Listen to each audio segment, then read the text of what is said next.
Selamat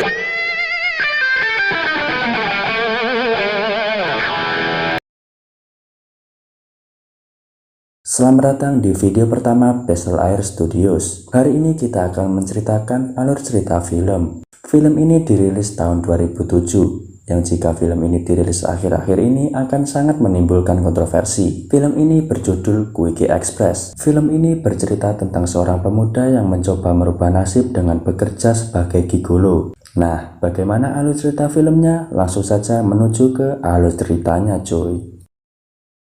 Di awal film menampilkan seorang pria yang akan dijatuhkan dari atas komedi putar. Sebelum mengetahui nasib pria tersebut, kita dibawa flashback ke scene sebelum kejadian itu berlangsung. Terlihat pria yang bekerja sebagai cleaning service di sebuah supermarket. Ternyata pria tersebut adalah pria yang berada di awal film. Pria tersebut bernama Joe. Joe diperingatkan bosnya supaya tidak menuang cairan pel terlalu banyak ke dalam ember, karena dapat menyebabkan lantai terlalu licin. Karena kasihkan mendengarkan lagu, tongkat pel Joe tidak sengaja menyenggol botol cairan pel hingga jatuh ke dalam ember terlalu banyak. Sehingga saat Joe mengepel, ibu-ibu yang masuk ke supermarket langsung terjatuh menabrak semua barang, menyebabkan Joe langsung dipecat dari pekerjaannya tersebut. Setelah dipecat, Joe beralih profesi sebagai tukang tato. Di sini Joe lalai dalam mentato karena tak fokus melihat cewek-cewek seksi di televisi. Yang semula tatonya sangar berbentuk tengkorak berubah menjadi seperti ini. Karena kesal, pelanggan tersebut melempar Joe keluar sampai-sampai menggunakan bra di dadanya. Scene berganti memperlihatkan seorang pria berkumis menaiki mobil sambil melihat-lihat sekitar. Pria itu disebut si pemburu, atau kita sebut saja si Junet. Ternyata si Junet adalah pencari pria untuk dipekerjakan menjadi gigolo yang tanpa sengaja menemukan Joe yang sekarang bekerja sebagai tukang tambal ban. Si Junet membujuk Joe agar mau mengikutinya dengan berbagai tawaran, hingga akhirnya Joe mau untuk mengikuti si Junet. Joe diajak ke sebuah restoran pizza. Ia mengira akan dijadikan karyawan di restoran pizza tersebut. Ternyata itu bukan restoran biasa. Semakin ia masuk ke dalam restoran tersebut, tempat tersebut ternyata adalah tempat pelatihan gigolo yang bernama Quickie Express. Selamat datang di Quickie Express Training Center. Joe terkejut saat ternyata ia akan dijadikan gigolo. Joe menolak pekerjaan itu, tapi si Junet membujuk Joe agar mau mengikuti tesnya. Ternyata Joe adalah orang yang tergolong pantas untuk bekerja menjadi gigolo. Pekerjaan yang paling cocok untuk Anda adalah gigolo. Akhirnya Joe pun mau bekerja sebagai gigolo di Quickie Express. Kemudian Joe pun dilatih dan diperkenalkan dengan teman-teman barunya bernama Marley dan Victor. Joe dan teman-temannya dilatih untuk menjadi seorang gigolo yang profesional. Setelah menjalani serangkaian pelatihan, Joe dan teman-temannya akhirnya pun lulus dan kemudian diperkenalkan ke kumpulan tante-tante di sebuah display layaknya makanan. Buset! Mereka bertiga pun mulai menjalankan tugas pertama mereka. Victor datang ke sebuah ruangan. Ia disambut oleh perempuan berbaju suster. Victor berpikir jika ia harus melayani wanita tersebut, tetapi kenyataannya tidak. Nyonya? Lalu berpindah ke Joe. Ia ditugaskan untuk melayani tante yang ia temui di sebuah kafe. Tak lama, si tante pergi ke toilet dan menyuruh Joe untuk menunggunya. Datanglah pelayan kafe yang banyak bertanya, sehingga membuat Joe terganggu dan beralasan pergi ke toilet untuk menghindarinya. Di dalam toilet, ia terganggu dengan bunyi kentut di dalam toilet di belakangnya. Dan saat ia intip, ternyata kaki si tante yang ia temui tadi di dalam toilet pria. Joe pun yang takut ternodai, ia memilih untuk meninggalkannya. Sementara itu, Marley datang ke sebuah kamar. Yang di sana terdapat perempuan berpakaian layaknya seorang guru, dan Marley pun disuruh mengenakan seragam sekolah, lalu kemudian membaca buku secara terbata-bata. Lihatlah reaksi perempuan tersebut. Ini kakak Budi, bapak Budi. Setelah bekerja, mereka bertiga berkumpul kembali dan menceritakan pengalaman pertama mereka bekerja sebagai gigolo dengan segala kebohongannya.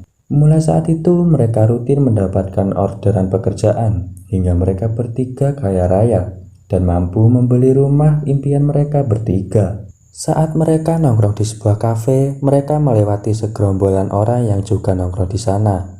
Segerombolan itu menghina mereka sebagai tukang pizza yang tak cocok nongkrong di kafe tersebut. Mereka yang mendengar itu merasa tersinggung dan terjadilah baku hantam antara mereka semua. Tak terduga, salah satu perempuan tak sengaja terpukul hingga pingsan, dan Joe membawa perempuan tersebut ke rumahnya. Saat sadar, perempuan tersebut ingin dipesankan taksi untuk pulang. Saat ditanya Joe di mana tempat tinggalnya, ia malah tertidur sehingga Joe pun membatalkan pesanan taksinya. Saat terbangun dari tidur, mereka bertiga bersiap untuk makan pagi. Yang ternyata masakan tersebut dimasak oleh perempuan yang diselamatkan Joe semalam, yang pergi meninggalkan tulisan di atas meja makan. Scene berganti kepada Marley yang menunjukkan ikan lohan yang baru saja ia beli kemarin. Ia menaruh sebagian ikannya di atas meja makan dan sebagian yang lain di kamar mandi. Dan saat Marley mulai mandi, kejadian tak terduga pun terjadi. Yaelah, ikan lohan! Ternyata yang ia beli bukanlah ikan lohan, melainkan ikan piranha. Marley yang berteriak kesakitan langsung dibawa ke rumah sakit oleh Joe dan Victor. Sesampainya di sana, mereka bertemu dengan dokter dan langsung melakukan operasi. Namun tak terduga operasi yang dilakukan sangatlah aneh dan di luar nalar. Marley pun harus mengikhlaskan kulit Johnny-nya yang terlepas sekaligus tersunat. Tak sengaja di sana mereka bertemu dengan perempuan yang pernah diselamatkan Joe sebelumnya. Perempuan tersebut bernama Lila, mahasiswa yang sedang magang di rumah sakit tersebut. Dan mulai timbullah perasaan antara Joe dan Lila. Sedangkan nasib kulit Johnny Marley,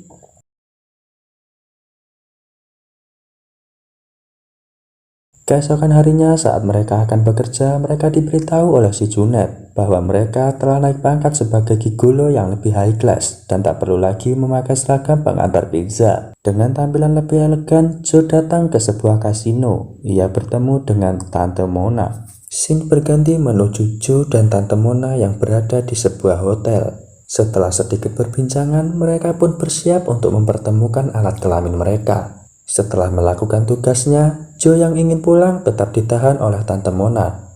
Namun, Joe yang bersikap profesional harus tetap kembali ke Quickie Express. Sesampainya di Quickie Express, si Junet memberitahu bahwa Tante Mona sangat menyukai pekerjaan Joe. Malamnya, Joe dan Lila pergi berkencan di sebuah klub. Di sana, ia bertemu dengan mantan Lila yang dulu pernah baku hantam dengan Joe.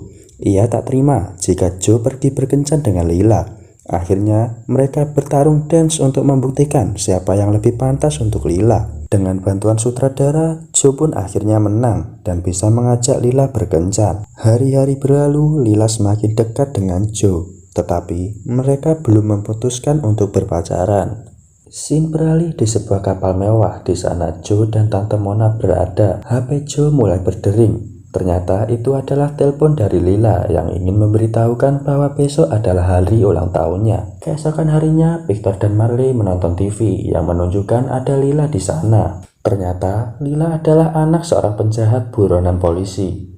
Melihat itu, Victor dan Marley memperingatkan Joe agar tidak ke sana. Tetapi Joe yang keras kepala tetap memutuskan untuk pergi ke sana. Setelah sampai di sana, Joe disambut oleh Lila. Lalu Joe diperkenalkan pada ayahnya Lila dan tangan kanannya bernama Butros. Saat Joe duduk, ia dikejutkan oleh Tante Mona yang ternyata ia adalah ibu Lila. Setelah selesai makan malam, Joe pulang dan menangis di jalan. Keesokan paginya, Joe ditelepon oleh Tante Mona agar datang ke tempatnya atau ia mengancam akan membongkar rahasianya. Joe yang merasa terancam terpaksa harus pergi ke tempat Tante Mona. Sesampainya di sana, Tante Mona memaksa Joe agar mau ikut bersamanya pergi ke luar negeri untuk hidup bersama. Tetapi Joe yang sudah cinta pada Lila menolak ajakan Tante Mona. Sesampainya ia di rumah, Joe dikagetkan oleh ayah Lila yang tiba-tiba duduk di kamarnya. Ayah Lila berkata bahwa Joe mengingatkannya pada temannya yang bernama Bram yang telah mati.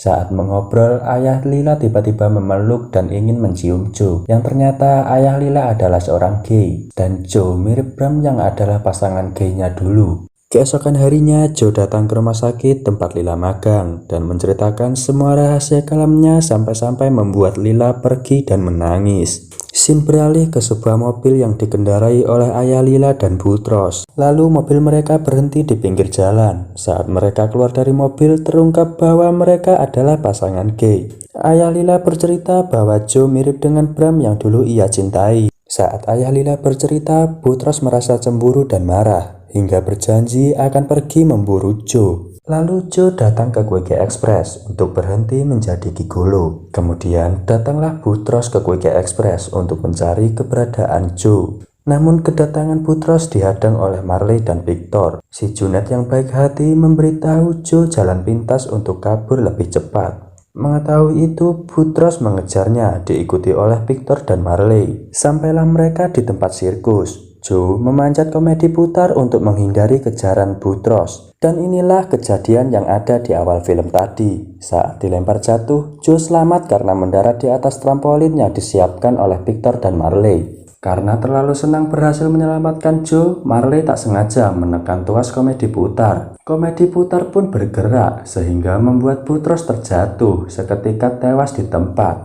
Semua berakhir dengan tragis. Joe menyesali semua perbuatannya. Quickie Express bangkrut dan keutuhan keluarga Tante Mona, Ayah Lila, dan Lila pun hancur. Di post credit scene menunjukkan seorang tambal ban yang ditawari pekerjaan yang tampaknya dari seorang pemburu. Namun ia menolaknya. Terlihat seorang pemuda nampak tertarik dengan pekerjaan tersebut. Dan ternyata si pemburu itu adalah Joe yang sekarang menjadi bos gigolo yang baru. Dan film pun tamat. Pesan yang bisa diambil dari film Quickie Express adalah setipis apapun keuangan Anda, jangan sampai Anda menjadikan gigolo sebagai profesi. Itu